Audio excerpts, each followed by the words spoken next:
तो 13 से 17 मई तक बागेश्वर धाम वाले बाबा यानी पंडित धीरेन्द्र शास्त्री का कार्यक्रम पटना में होने वाला है, लेकिन इसे लेकर अब राजनीति और भी ज्यादा तेज हो गई है। बयानबाजी भी शुरू हो चुकी है। राजनीतिक बयानबाजी शुरू हो गई है और इसी के साथ तेज प्रताप यादव ने कहा है कि अगर बाबा बिहार में हिंदू मुस्लिम करने आ रहे हैं तो उनका विरोध किया जाएगा। बागेश्वर वाले बाबा को तेज प्रताप का अल्टीमेटम, हिंदू मुसलमान किया तो एंट्री नहीं होगी। तेज प्रताप भाईचारे के संदेश पर ही अगर आप आएंगे तो ये कहना है तेज प्रताप का कि अगर आप भाईचारे का संदेश लेकर बिहार में आ रहे हैं तो आपकी एंट्री होगी, वरना एयरपोर्ट पर ही घेराव किया जाएगा।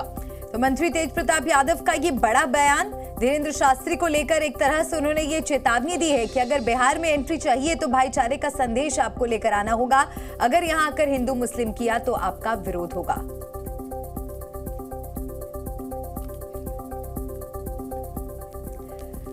बागेश्वर बाबा यानी पंडित धीरेन्द्र शास्त्री का दरबार बिहार की राजधानी पटना में लगने वाला है। कार्यक्रम की तारीख से लेकर दरबार की जगह सब कुछ लगभग तय हो चुका है, लेकिन इस सब के बीच लालू प्रसाद के बेटे और बिहार सरकार में मंत्री तेज प्रताप ने बाबा को अल्टीमेटम दे दिया है। तो वहीं धीरेन्द्र शास्त्री के एक और विवादित बयान से मध्य प्रदेश में भी बवाल मच गया है। तुमसे कोई भी धर्म विरोधी मुंह चलाए हमारे बुराई में, मत घबराया करना, कह देना चले जाओ, दूध का दूध पानी का पानी हो जाएगा। अब भारत हिंदू राष्ट्र बनकर के ही रहेगा।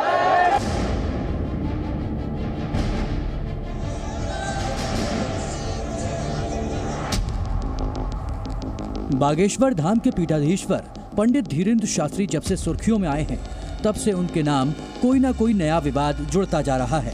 सबसे पहले हिंदू धर्म छोड़ चुके लोगों की घर वापसी, फिर भारत को हिंदू राष्ट्र बनाने की मांग, इसके बाद साईं बाबा को लेकर विवादित बयान। हमारे धर्म के शंकराचार्य जी ने साईं बाबा को देवताओं का स्थान नहीं दिया है, और शंकराचार्य की बात मानना प्रत्येक सनातनी का धर्म है, क्योंकि वो अपने धर्म के प्रधानमंत्री हैं। धीरेन्द्र शास्त्री के इन्हीं बयानों की वजह से उनका विरोध भी खुलकर हो रहा है, खास करके राजनीतिक दल, और विरोध करने वालों की लिस्ट में नया नाम जुड़ गया है। वो हैं लालू के बड़े लाल यानी तेज प्रताप यादव।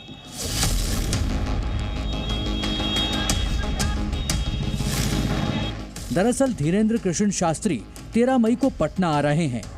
ऐसे में बिहार के वन पर्यावरण मंत्री तेज प्रताप यादव ने बागेश्वर धाम सरकार को चेतावनी दी है कि अगर वो हिंदू मुस्लिम को लड़वाने के लिए आ रहे हैं तो मैं उनका विरोध करूंगा। अगर बागेश्वर बाबा हिंदू मुसलमान भाई को लड़वाने के लिए आ रहे हैं तो मैं उनका विरोध करूंगा। उनको एयरपोर्ट पर घेराव मैं करने का काम करूंगा। अगर बागेश्वर बाबा आएंगे हिंदू मुसलमान को लड़वाने का काम करेंगे तो, अगर भाईचारे का संदेश देंगे आ करके कि हिंदू मुस्लिम सिख ईसाई हम सब हैं भाई भाई, तो उनका बिहार में एंट्री हो सकता है।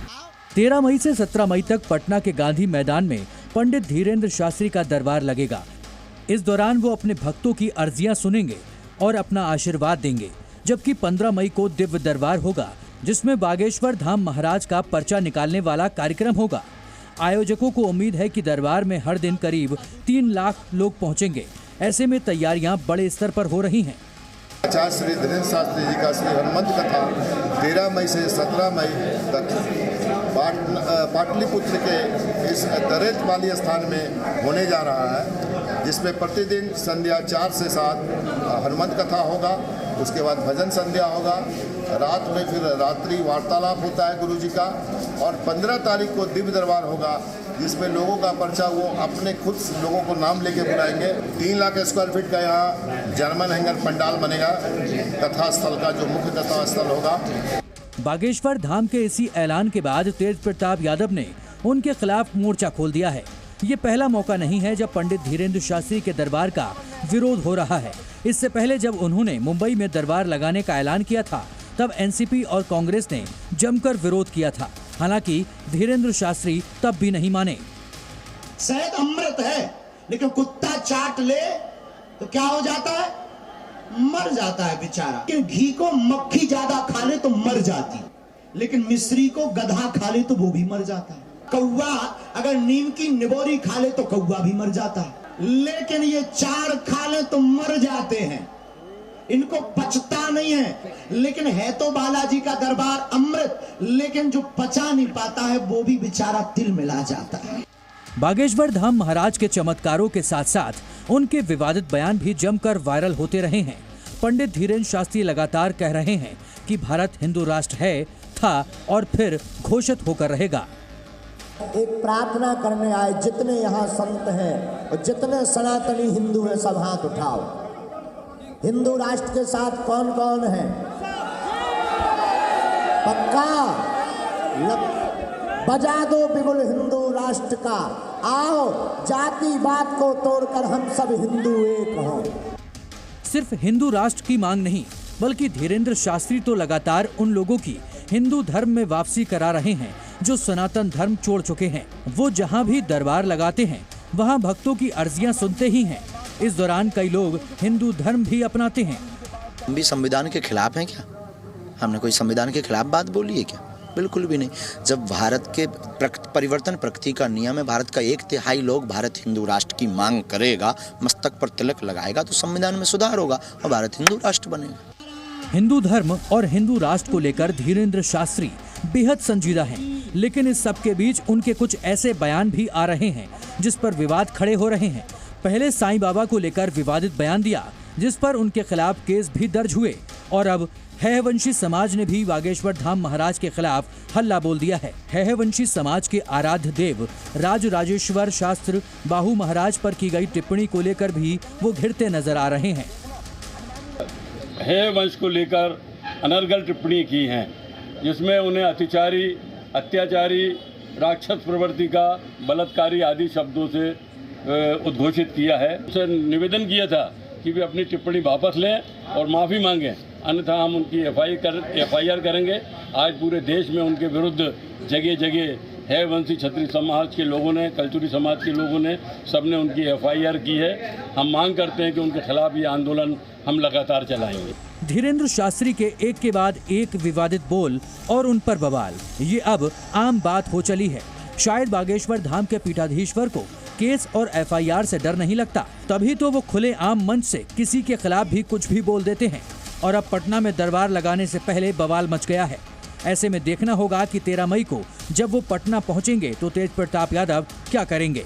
पटना से स्वप्निल सोनल के साथ ब्यूरो रिपोर्ट, जी मीडिया।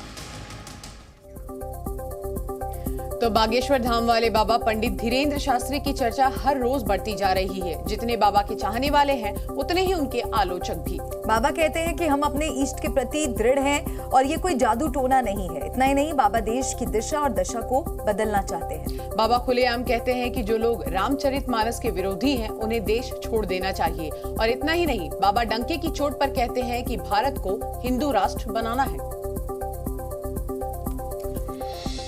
निवेदन है कि सब हिंदू एक हो जाओ और पत्थर मारने वालों के घर पर बुलडोजर चलवाओ। हाँ, हाँ, और कुछ दिन बाद हम भी बुलडोजर खरीदने वाले हैं। अब पैसा नहीं है इतना, वरना हम भी बुलडोजर खरीदेंगे और जो राम के काज पे और सनातनीय महात्माओं पर, संतों पर और भारतीय सनातनीय हिंदुओं पर पत्थर चलाएगा, हम बुलडोजर उसके घर पर चलाएंगे। हमारी प्रार्थना है, हिंदुओं जगो, और जो तुम्हारे पत्थर तुम्हारे घर पर फेंके, उसके घर जैसे भी लेकर चलो। हाँ, क्योंकि ये भारत सनातनियों का है और सनातनियों के देश में अगर राम की यात्रा पर, रामनवमी पर कोई पत्थर मार दे, बुझदिलो, कायरो जग जाओ। अब सब हिंदू अपने हाथ में हथियार उठा लो और कह दो हम सब हिंदू एक हैं।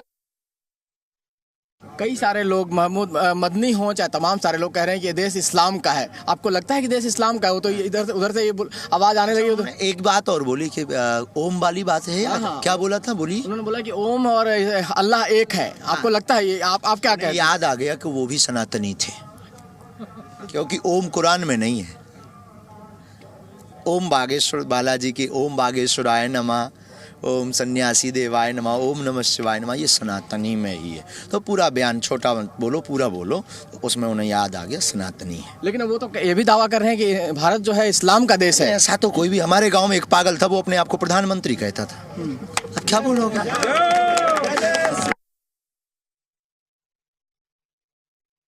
एक प्रार्थना करने आए, जितने यहाँ संत हैं और जितने सनातनी हिंदू हैं सब हाथ उठाओ। हिंदू राष्ट्र के साथ कौन कौन है? पक्का? बजा दो बिगुल हिंदू राष्ट्र का, आओ जातिवाद को तोड़कर हम सब हिंदू एक हों। दोनों हाथ उठाकर बोलो बागेश्वर धाम की, अपने अपने मताई बाप की, अन्नपूर्णा मैया की जय, भारत हिंदू राष्ट्र की जय, भारत हिंदू राष्ट्र की जय, भारत हिंदू राष्ट्र की जय। कौन कौन भारत को हिंदू राष्ट्र देखना चाहता है ही है, देखना क्या, घोषणा की बाकी है, अभी तो ये झांकी है। तो एक पार्टी के नेता हैं स्वामी प्रसाद मौर्य, उन्होंने आरोप लगाया ए आप अंधविश्वास फैला रहे हैं, बी आप ढोंगी है, आप पाखंडी हैं। आपको पता है रामचरितमानस के लिए उन्होंने कहा है या तो इसको बैन कर दो या इसकी चौपाइयां बदल दो। आप इन तीनों बातों पर क्या कहेंगे? मैं चौपाइयों पर बाद में आऊंगा क्योंकि आपका भी उसके बारे में कोई ना कोई विचार होगा। इन शब्दों पर क्या कहेंगे? अंधविश्वासी, ढोंगी, पाखंडी क्यों हो रहे हैं आप पर ये हमले? अगर अपने बाप को बाप कहना अंधविश्वास है तो उनसे बड़ा कोई अंधविश्वास ही नहीं। हमें तो उनमें अंधविश्वास नजर आता है। अंधविश्वासी का मतलब यह है हम किसी को बुला करके, दबाव दिखा करके या किसी से पैसा ऐड करके किसी के ऊपर वो कर। अच्छा, उन्हें सनातन में अंधविश्वास दिख गया, अन्य पंथों में नहीं दिखा, हलीउल्लाह वालों में नहीं दिखा कि एक व्यक्ति को करंट लगाते हैं 25 गिर जाते हैं। उनमें धर्म नहीं, उनमें उन्हें अंधविश्वास नहीं दिखा। मोरपंख वालों में, केवल सनातन में दिखाई पड़ा। हनुमान चालीसा क्या अंधविश्वास है? और उनके कहने से रामचरितमानस की चौपाइयां बदल ली जाएंगी? ये बेफिजूली की बात है, सस्ती लोकप्रियता पाने का ढंग है। और भारतीय जनता से प्रार्थना है कि ऐसे लोगों को मुंह तोड़ जवाब दिया जाए ताकि ऐसी जरूरत दोबारा वो बोलने की ना करें। और ऐसे लोगों को भारत में रहने का अधिकार नहीं है। जिस संविधान के प्रथम पृष्ठ पर भगवान राम का चित्र पुष्पारूढ़ वाला बना हुआ हो, उस संविधान को मानने वाले लोग अगर भगवान राम का प्रथम पृष्ठ नहीं मानते, उन्हीं प्रथम पृष्ठ की गाथा रामचरितमानस को नहीं मानते, ऐसे लोगों को वीजा पासपोर्ट लेकर के दूसरे देशों में रह जाना चाहिए। स्वामी प्रसाद मौर्य के लिए कह रहे हैं दूसरे पंथ से ज्यादा। स्वामी जी आप ये क्या स्वामी प्रसाद मौर्य के लिए कह रहे हैं? कैंसर से ज्यादा खतरनाक है वो आदमी, जिसने भी यही बोला उनके लिए, जिसने भी नाम स्पेशली नहीं लेंगे। जिन रामचरितमानस और बागेश्वर धाम को अंधविश्वास बोला, वो नंबर 1 के कैंसर वाला रोगी है, 4थी स्टेज पर पता लगेगा। इसलिए ऐसा व्यक्ति बर्बाद कर देता है जिस प्रकार कैंसर शरीर को खराब कर देता, रामचरितमानस पर और सनातन पर उंगली उठाने वाला भी खराब कर देता है। माहौल, समाज का दिशा और दशा दोनों बदलता है। ऐसे व्यक्ति को भारत में रहने की जरूरत नहीं। ये धाम की महिमा है negative and positive. Negative and positive energy, जो दो एनर्जी होती हैं, नकारात्मक एवं सकारात्मक ऊर्जा, उससे ग्रसित जो लोग हैं वो धाम पर जाते हैं। और धाम पर जो हमें हनुमान चालीसा का विधान हमारे गुरुदेव ने दिया है, हम उसका प्रयोग करते हैं। ना तो हम कोई चमत्कारी हैं, ना हम कोई ईश्वर हैं, अपने इष्ट के प्रति हमारी दृढ़ता है। कोई शक्कर को शुगर कहता, कोई चीनी कहता, कोई खांड कहता, पर शक्कर तो शक्कर है श्रीमान जी।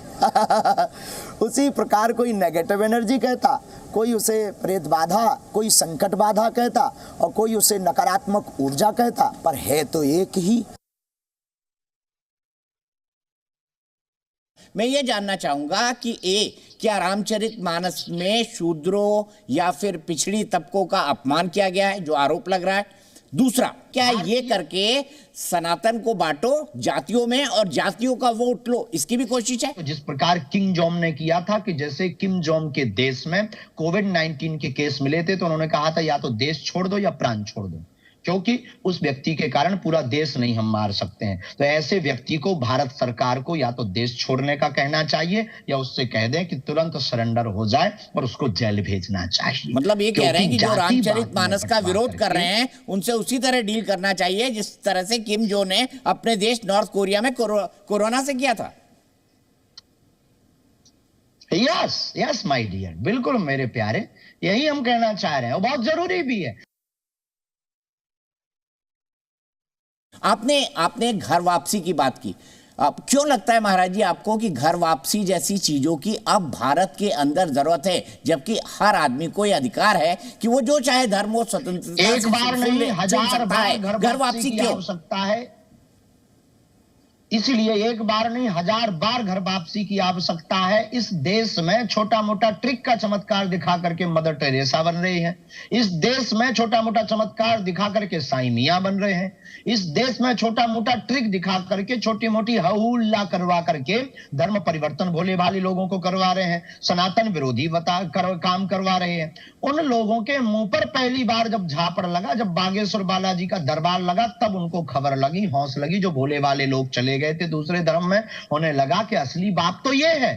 हमने उन्हें बताया कि अपने धर्म में कितनी ताकत है।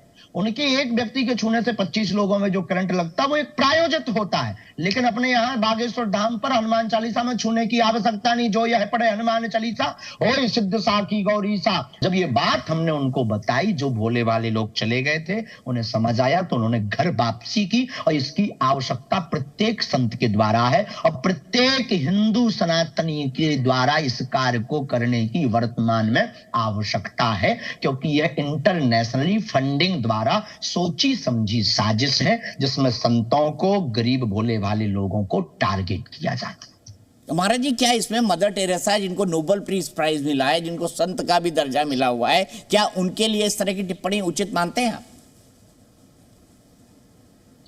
हम किसी पर टिप्पणी नहीं करते, हमने सिर्फ समानता की बात। श्री सीताराम बागेश्वर धाम की जय, सन्यासी बाबा की जय, पूज्यपाद श्री दादा गुरुजी महाराज की जय। हम यात्रा पर निकले हैं, 2 से 3 दिन की यात्रा पर हैं।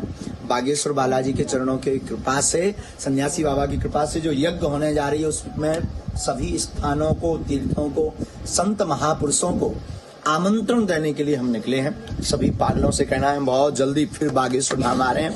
और दिव्य भूमि जो हमारी हिमालय की भूमि है, उत्तराखंड के जो क्षेत्र हैं, जहाँ पर बड़े बड़े ऋषि मुनि महात्मा, जिनकी अक्खड़ फक्कड़ की साधना रही है, तपस्वी योगी अमलात्मा विमलात्मा साधु, उनके स्थानों के पद चिन्हों का आशीर्वाद लेकर सब संतों को हम आमंत्रण दे रहे हैं। बहुत जल्दी बागेश्वर धाम आएंगे, आप सब इंतजार करिए और सनातन का झंडा गाड़े रहिए। कायदे में रहेंगे तो फायदे में रहेंगे। Z News.